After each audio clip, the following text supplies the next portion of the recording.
Ladies, welcome to the first ever Bloom Pop-Up. I am Jill McDill, and I am the Director of Women's Ministry at Sea Life, and I am so excited that you're here, and I hope you're gathering with some old friends, maybe some new friends that you didn't even know today. Hopefully by the end, you will be friends. But the goal of today is we wanted to get together with some women and to go over a little Devo here, a little thought, and then give you some discussion questions where you can sit around and talk. As always, our goal is to connect you to God and to connect you to other women. So hopefully by the end of tonight, you will feel more connected to God and more connected to women that are there with you in the group. So after Paul and I got married, Paul is my husband and he's one of the co-pastors. He was a youth pastor for years. And so every summer we would go to youth camp and, you have kids running around all day long, and a lot of the adults would have golf carts. And so maybe the camp nurse would have a golf cart, and maybe some of the adults that were the videographers so that they could get around quicker and things like that. But also a few of the other adults had golf carts. Well, those golf carts, the people that owned that company, they were really wise, and they came with a governor.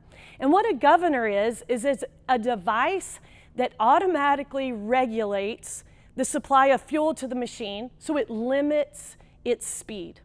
And so, shocker, Paul, my husband, and these mostly male counselors would take the governors off of the golf carts. So at night, while these sweet teenagers were asleep in their beds, I'm sure doing exactly what they were supposed to do, these guys would be out on the streets of the youth camp having golf cart races. Side note, most of the times these golf carts did not have lights, and so they're out just racing around as fast as they can all through the camp. Well, God intends for us to have a governor on our lives. We aren't made to run at 100% all the time and just as fast as we can go.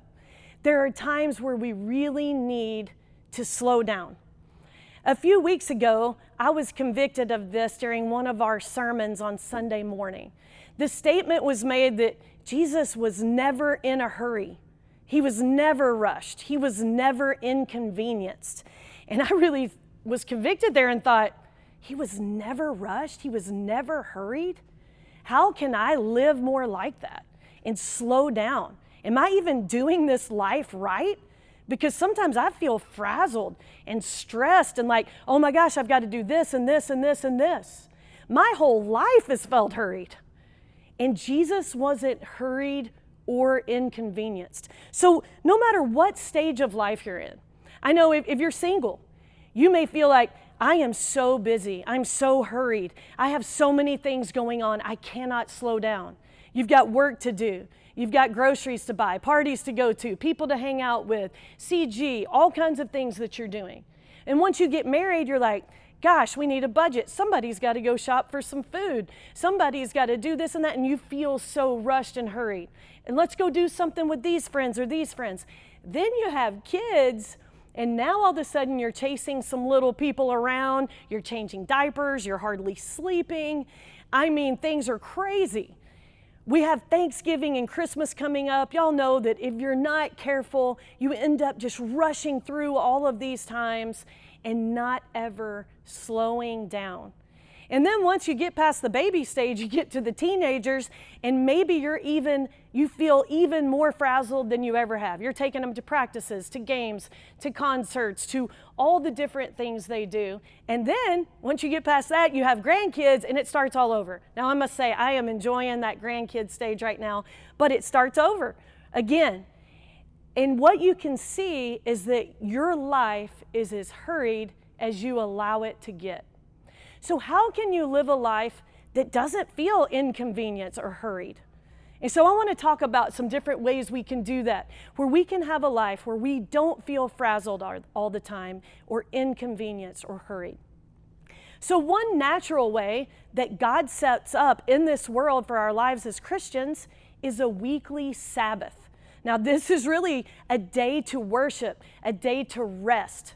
It's not a day for club sports or going on your shopping trip and making sure you have everything for the week. Although those things may not be bad, the Sabbath is set up.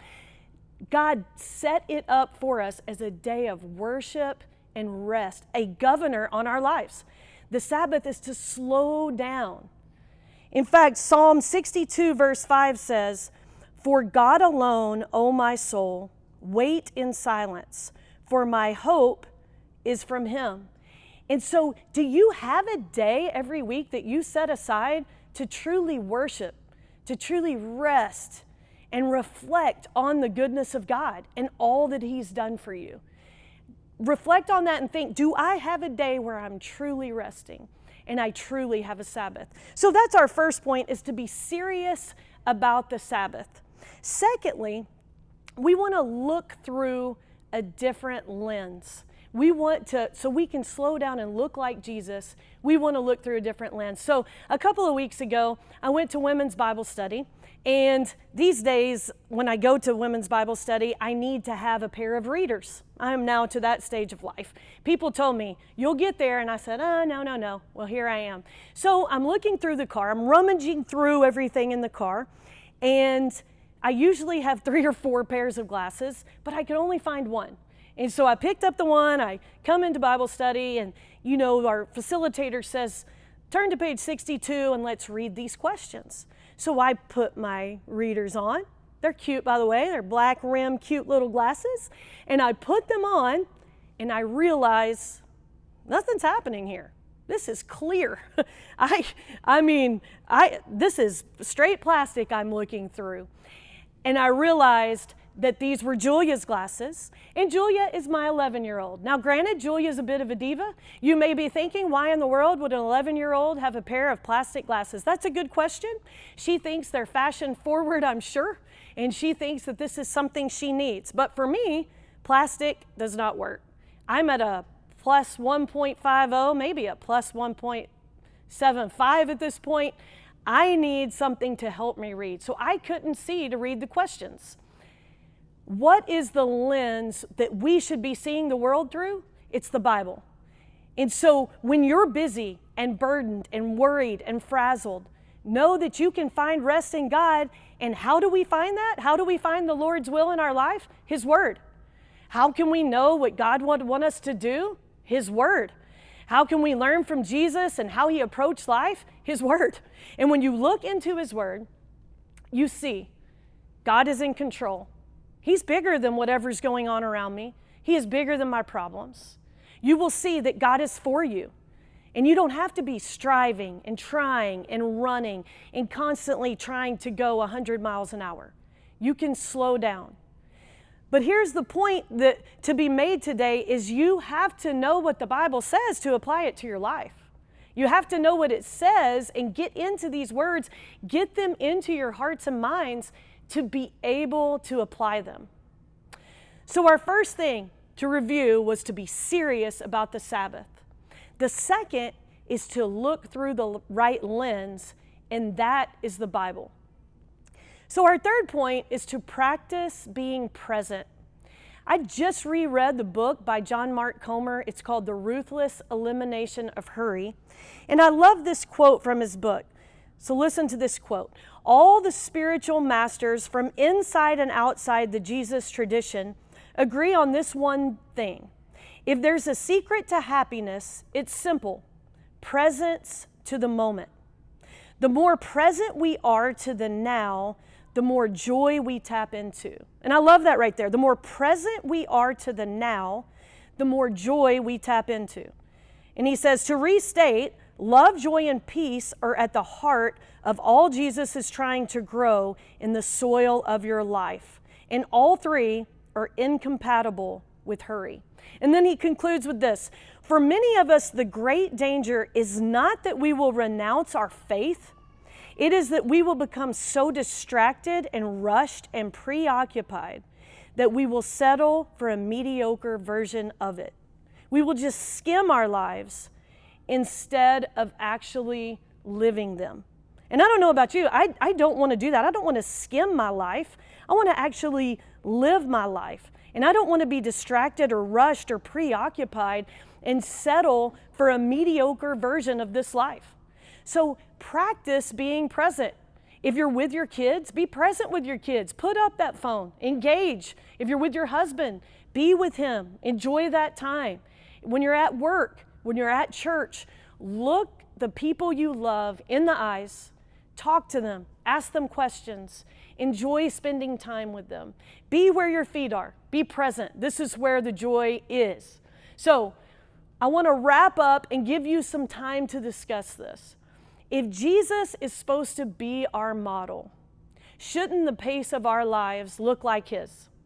And I love what Jesus said in Matthew chapter 11. He said, "Come to me, all you who are weary and burdened, and I will give you rest. Take my yoke upon you and learn from me, for I am gentle and humble in heart, and you will find rest for your souls." Rest for your souls. "For my yoke is easy and my burden is light." So let's try to be more like Jesus in the way we live our lives. Let's be serious about the Sabbath. Let's look through the right lens, which is the Bible. And then let's practice being present. So choose one of those three things. Y'all talk about which one you want to apply over this next week and which one means something to you. Discuss that with the people that you're there with. Again, thank you so much for being part of our first Bloom pop-up. I hope you have some great discussion with your groups.